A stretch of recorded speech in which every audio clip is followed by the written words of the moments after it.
Pai, do Filho e do Espírito Santo. Amém. O anjo do Senhor anunciou Maria, ela concebeu do Espírito Santo.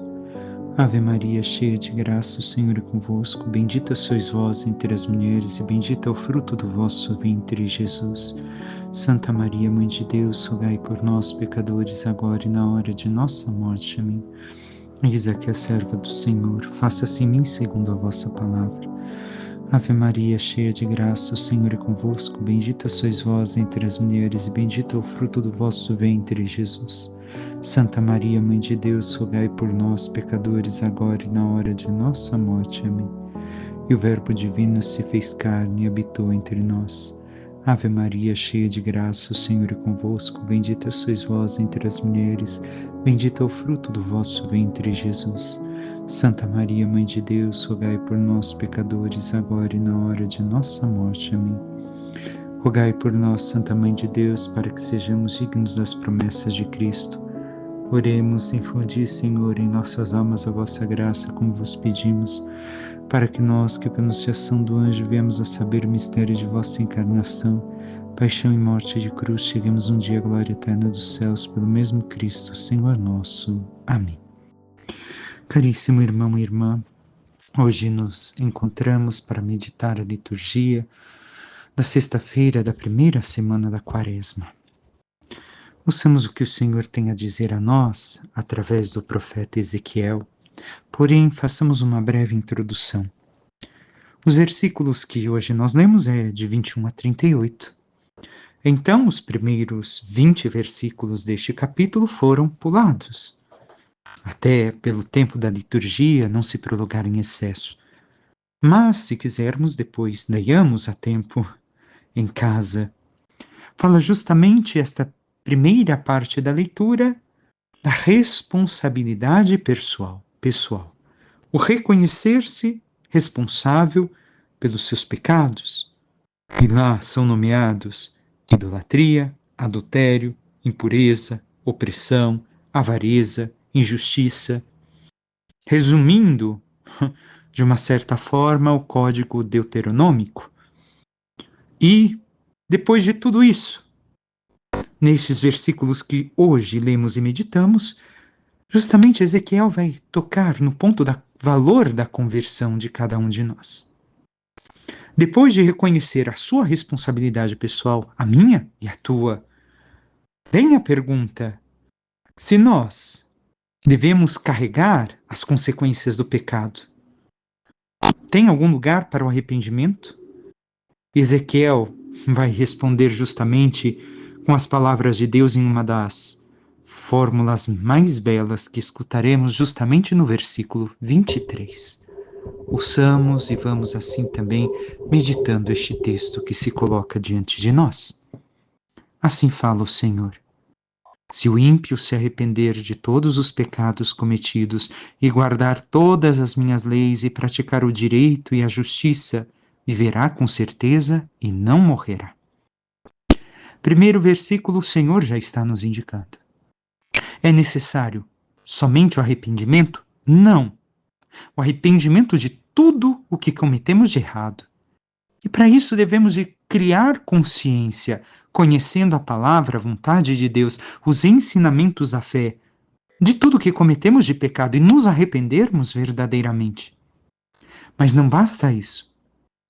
Agora, arrependidos, em caminho de conversão, guardar todas as leis do Senhor, os mandamentos, os ensinamentos, a santidade, o código de santidade que o Senhor nos dá, de sermos dele, para ele, vivermos nele, uma vida segundo a sua vontade.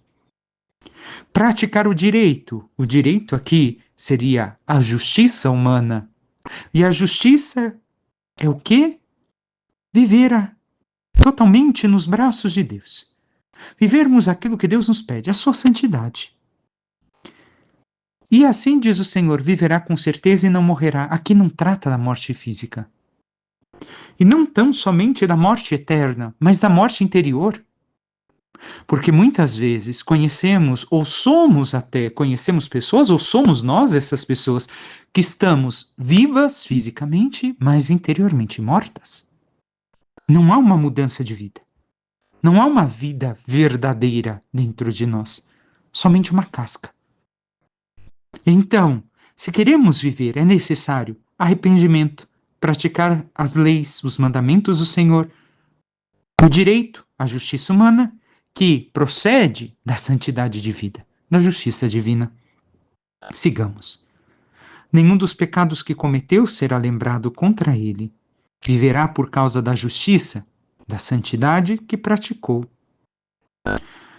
Segundo o versículo que escutamos, os pecados que ficaram para trás a partir do momento em que nos propusemos a conhecer os caminhos do Senhor e a viver verdadeiramente na sua santidade, no seu amor e praticar tudo aquilo que Ele nos pede, nos proporciona, Ele apagará os nossos pecados por causa da vida vivida nele.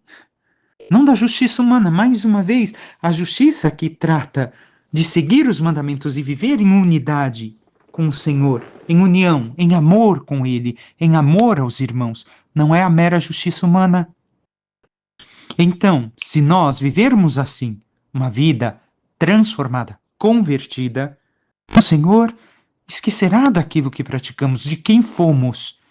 Se estamos verdadeiramente arrependidos, e aqui é necessário, recordo uma vez mais, buscar o sacramento da confissão ou penitência, não basta eu pedir perdão em casa, não, eu tenho que me confessar com o sacerdote.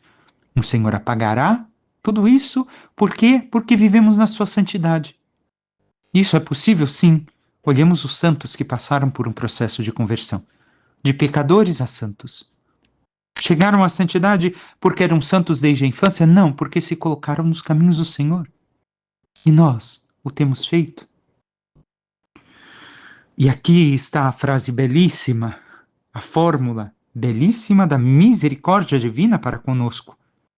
Será que eu tenho prazer na morte do ímpio? Oráculo do Senhor Deus. Não desejo antes que mude de conduta e viva? É isso que o Senhor quer de nós.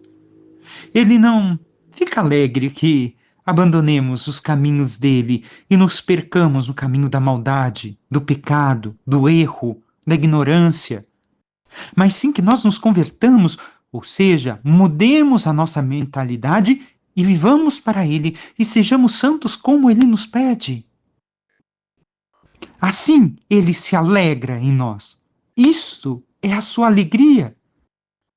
Ele deseja, ele anseia que nós nos convertamos e vivamos. E nós, o que temos feito de nossa vida e de nossa alma? O que temos buscado na nossa vida? Somente as coisas temporais, materiais? Ou esta conversão sincera e verdadeira, autêntica, onde abandonamos tudo o que vivemos sem Deus para vivermos uma vida nova com Ele?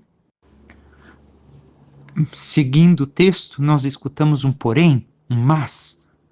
Mas, se o justo se desviar de sua justiça e praticar o mal, imitando todas as práticas detestáveis feitas pelo ímpio, poderá fazer isso e viver? Da justiça que ele praticou, nada mais será lembrado. Por causa da infidelidade e do pecado que cometeu, por causa disso, morrerá. Aqui o Senhor nos coloca um alerta, uma luz vermelha, como dizemos no nosso ditado. Cuidado. Aquele que buscou a santidade e abandonou o caminho da santidade para viver o mal, este será esquecido todo o bem que praticou e morrerá por causa disso, por causa da sua escolha. A responsabilidade aqui é pessoal, não é que Deus condena. Mas a pessoa esqueceu de toda a bondade e amor de Deus para praticar tudo aquilo que lhe é contrário, para ofendê-lo, mostrando assim um ódio a Deus. E por odiar a Deus, também um ódio ao próximo. Não há como amar o próximo verdadeiramente se não amamos a Deus. E não há como amar a Deus se esse amor a Deus não se manifesta no próximo, por consequência do amor a Ele. E aqui vemos um questionamento, uma noção que o Senhor traz para cada um de nós. É triste, nas nossas vidas e não é condenar, mas rezar pela conversão dos irmãos, porque também nós podemos cair neste mesmo erro. Nenhum de nós, estamos livres de uma queda grandiosíssima enquanto caminhamos sobre esta terra. Só quando estivermos no céu, estamos livres de qualquer queda que nos leve à morte eterna. Mas quantas pessoas conhecemos que viveram uma vida com Deus encantadora, belíssima, de oração profunda, de conversão, de transformação, porém se deixaram seduzir pelo mundo e por suas coisas. E agora vivem uma vida sem Deus, no pecado, nos prazeres, no egoísmo, onde o proporcionar, o amar o outro, é somente usá-lo como um objeto e se esquece que o amor verdadeiro pelo outro, como veremos brevemente no Evangelho, é desejar-lhe o céu. É fazer de tudo para que o irmão, o outro que está perto de mim e que eu amo tanto, alcance o céu. E para isso é necessário abandonar o pecado. E por causa de viverem uma vida drasticamente oposta a Deus, por sua escolha, por sua infidelidade, pelo seu pecado, vão morrer espiritualmente, já estão mortas interiormente. Por quê? Porque uma vida meramente materialista é morta, é vazia. E assim, tantas pessoas que passaram por uma experiência de Deus e o abandonaram, hoje já estão mortas. E se não voltarem uma vez mais seu coração e sua vida ao Senhor Deus, alcançarão a morte eterna.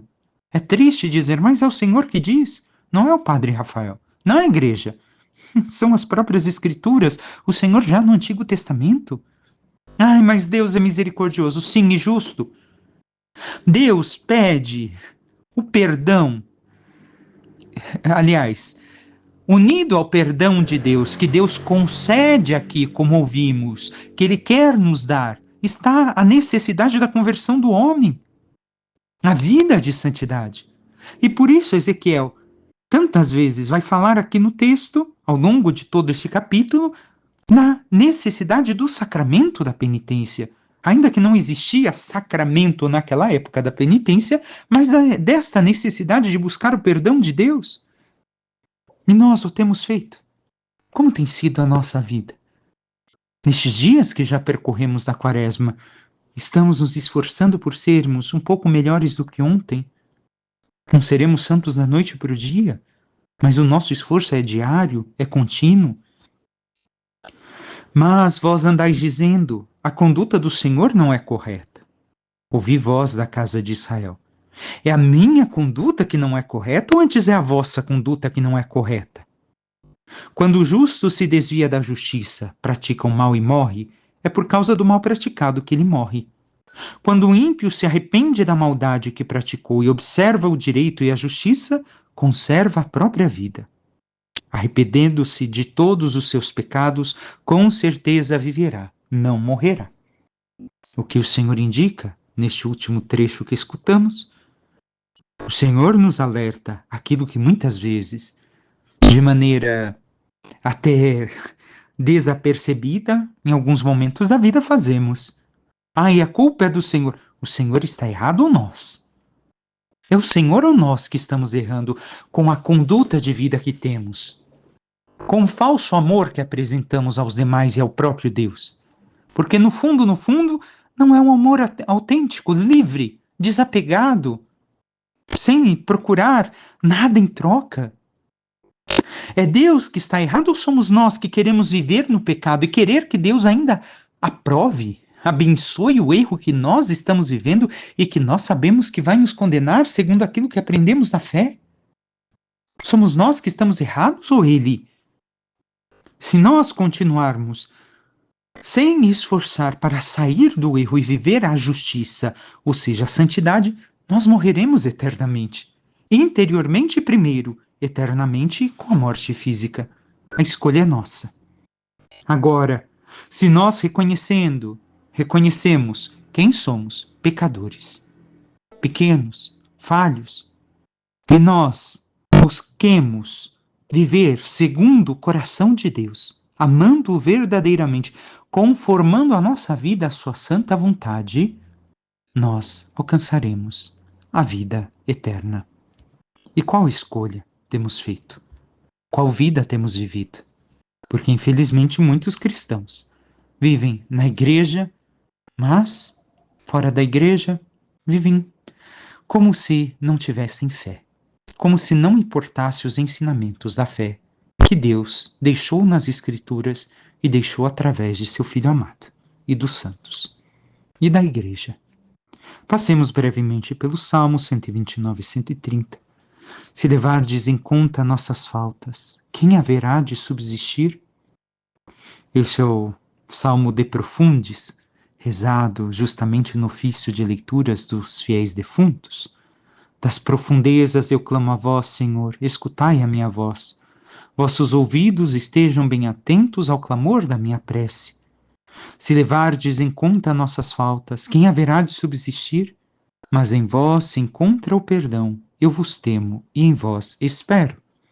O que diz este trechinho? Justamente que em vós se encontra o perdão.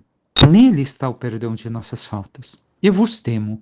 Temor, amor a verdadeiro, aversão a tudo aquilo que possa atacar e destruir o amor e o amado. E em vós espero a esperança. Sei que não serei enganado, sei que alcançarei a misericórdia, a salvação, a vida. Temos esta confiança no Senhor. Passemos agora ao Evangelho. Passamos a 2 capítulos antes do que ouvimos ontem em São Mateus. Naquele tempo disse Jesus aos seus discípulos: se a vossa justiça não for maior que a justiça dos mestres da lei e dos fariseus, vós não entrareis no reino dos céus. Vós ouvistes o que foi dito aos antigos: não matarás. Quem matar será condenado pelo tribunal.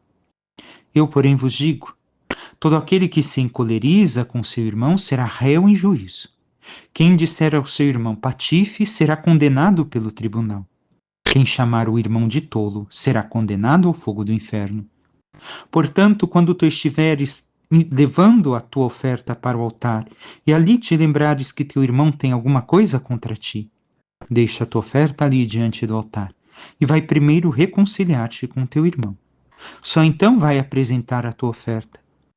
Procura reconciliar-te com teu adversário antes, enquanto caminha contigo para o tribunal. Senão o adversário te entregará ao juiz, o juiz te entregará ao oficial de justiça e tu serás jogado na prisão. Em verdade eu te digo, dali não sairás enquanto não pagares o último centavo. Palavra da salvação, glória a vós, Senhor. O que quer dizer para nós o Evangelho de hoje? Primeira coisa, antes de entrarmos mais a fundo no Evangelho, já falando dele próprio, a questão de Jesus, ele vai colocando no versículo 22, eu, porém, vos digo. Encolerizar contra o irmão, réu em juízo. Depois cresce, patife condenado. E por fim, tolo, fogo do inferno. Vemos uma crescente que Jesus quer indicar com este trecho do Evangelho. O que quer dizer o primeiro? É difícil de traduzir a palavra raká, mas poderíamos entender por mais que patife, estúpido, imbecil. E isso significava para um judeu um desprezo, um desprezar a pessoa. E por fim, a última palavra, o tolo. O que quer dizer? É maldizer alguém, chamar de renegado. Uma ofensa muito maior. É como se dissesse à pessoa que ela perdeu todo o sentido moral e religioso. Então, nós vemos uma crescente. Conforme o pecado é também a consequência do pecado. Uma mais branda, uma média e uma grave. Mas passemos agora atentamente pelo texto que o Senhor nos indica no Evangelho de hoje. Aliás, só uma correção. A palavra raká que disse é justamente a segunda palavra, é patife, e não encolerizar, certo? Passemos agora mais profundamente ao texto. Quando Jesus fala aquele que se encolorizar, o que ele quer dizer? Não é que não podemos ter uma cólera, entre aspas, santa contra o irmão. Mas Santo Agostinho vai comentar que deve sempre de subentender que Deus não reprova essa indignação contra o mal e aqueles que estão obstinados a praticar o mal. Não é isso. Mas aqui a ira condenada é a que rompe em manifestações violentas e excita ainda mais o delinquente, em vez de corrigi-lo. E quantas vezes na vida pode ter acontecido isso? A raiva não é pelo mal que a pessoa fez, o erro que a pessoa estava, ou tentar corrigi-la, ajudá-la a sair do erro, mas simplesmente aumentou os ânimos e aconteceu um clima de briga, de violência, de ódio tão grande que não foi uma correção. Não foi a reprovação do ato que não envolve um ódio verdadeiro à pessoa, ou a injúria ao inocente e ofende o que cumpriu o seu dever. Nós devemos de ter presente isso diante de nós.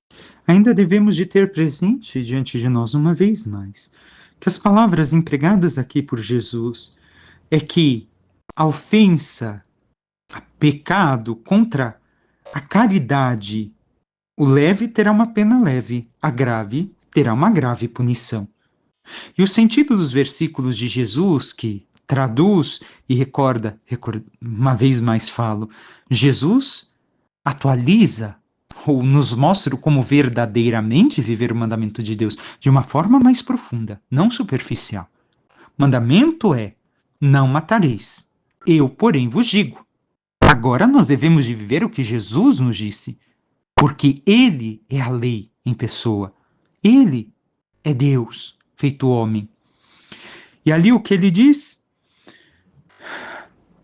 Não matareis, mas vós fazeis sua aplicação só contra o homicídio real, entregando o assassino à justiça. Eu, porém, vos digo, Jesus está dizendo, ainda mais que esse preceito proíbe também as infrações da caridade pela cólera ou com afronta. E aquele que se deixar possuir de ira contra o seu irmão já está condenado em meu tribunal, especialmente se lhe fizer o dirigir ultrajes e muito mais se ferir de modo considerável na sua honra, porque em tal caso incorrerá na condenação eterna. É isso que Jesus está nos dizendo. Nós seremos condenados no tribunal dele, não no tribunal humano. Não matarás é inclusive uma lei, mas Jesus nos indica, se nós pecarmos a ponto de destruirmos o nosso irmão, nós também seremos condenados. Então ele nos chama a medir as nossas vidas com o Evangelho. E tenhamos também diante de nossos olhos a questão do fogo do inferno, que o próprio Jesus nos diz. Ele nos indica que o ódio, a cólera e o desejo de vingança são tão reprovados como o homicídio e podem ser tão criminosos quanto este, se envolvem a intenção ou desejo de fazer ao trem algum mal tão grave como seria a morte. E juntar o ódio ao desprezo, dirigindo palavras injuriosas, é maior pecado que só a cólera e merece castigo em tribunal mais severo. E finalmente difamar o próximo, chamando, e aqui está a ordem das palavras, insensato, perverso, ateu, é crime que merece as penas do inferno. E nós, aprendemos a amar o irmão? Ou temos vivido com ódio, cólera, desejo de vingança, desprezo para com os demais? Ou ainda maltratamos, maldizemos os irmãos, falamos mal deles? É difícil, sim. Nossa convivência é difícil. Onde há homem há dificuldade, poderíamos assim dizer. Mas temos nos esforçado para aprender a viver o mandamento da caridade que Jesus nos deixou. o amor verdadeiro para o próximo. Depois segue Jesus falando do ir, levar a oferta. E o que diz ele? E ali lembrares que teu irmão tem alguma coisa contra ti. Não é que nós temos alguma coisa contra o teu irmão. Outra tradução. Portanto, se estando a apresentar a tua oferenda ante o altar, te lembrares de que teu irmão tem ofensa tua, larga a tua oferenda ao pé do altar e vai primeiro reconciliar-te com teu irmão e depois virás fazer a tua oblação. Então, se você sabe que ofendeu teu irmão e que ele carrega isso dentro de si, vai pedir perdão. Porque o erro foi teu. Mesmo quando você acha que não fez, mas sabe que o teu irmão tem alguma ofensa tua, vai lá e pede perdão. Se reconcilia. Jesus diz aqui a questão de deixar a oferenda para depois do perdão levá-la, que na antiga lei só em casos muito graves era permitido interromper o sacrifício, e aqui é vedado prosseguir sem antes perdoar ou ser perdoado da ofensa. Porque a pessoa aqui não está indo pedir perdão. Perdão pelo que fez, mas quer sentir-se perdoada. Em relação à Sagrada Escritura, como sacrifício infinitamente superior aos da antiga lei, ainda mais obriga este preceito. Santo Agostinho, porém, diz que não se deve entender isso tanto à letra, que lembrando-se de alguém que ofendeu o outro, haja de suspender a celebração da missa até encontrar o ofendido e obter dele o perdão.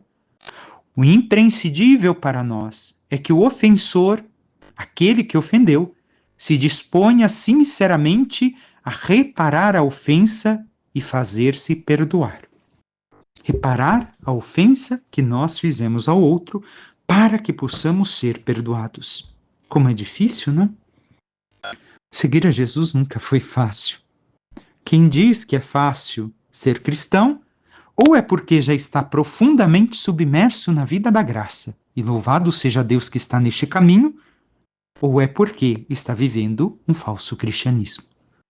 Porque ser cristão, ainda mais nos nossos tempos, exige de nós.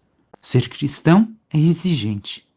Não vivemos nas coxas, como dizemos no ditado popular, mas devemos de mudar profundamente toda a nossa vida, todo o nosso ser, para viver verdadeiramente o que o Senhor pede de nós. Que possamos nos dispor a viver esta profundidade de reconhecer quem somos, o que causamos, pedir perdão, consertar os erros que cometemos, reparar as ofensas que causamos aos irmãos, para que, assim também, nós possamos viver no amor e na graça de Deus. Peçamos à Santíssima Virgem Maria, nossa Mãe, que interceda por cada um de nós e nos ajude a verdadeiramente escutar os ensinamentos de seu Filho amado e vivermos em profundidade o seu Evangelho, praticando cada vez mais o caminho da santidade, abandonando os erros, o pecado e vivendo a justiça e a graça de Deus. E assim nos colocando totalmente no seu amor, no seu perdão e também realizando o gesto de perdoar e alcançar o perdão dos irmãos e irmãs, possamos um dia merecer a glória dos céus. Louvado seja nosso Senhor Jesus Cristo, para que sempre seja louvado. Por intercessão da Santíssima Virgem Maria, de todos os santos e anjos de Deus, desça sobre vós, vossas famílias e tudo que vos pertence, a bênção do Deus Todo-Poderoso, Pai e Filho e Espírito Santo. Amém. Deus os abençoe, um excelente dia a todos.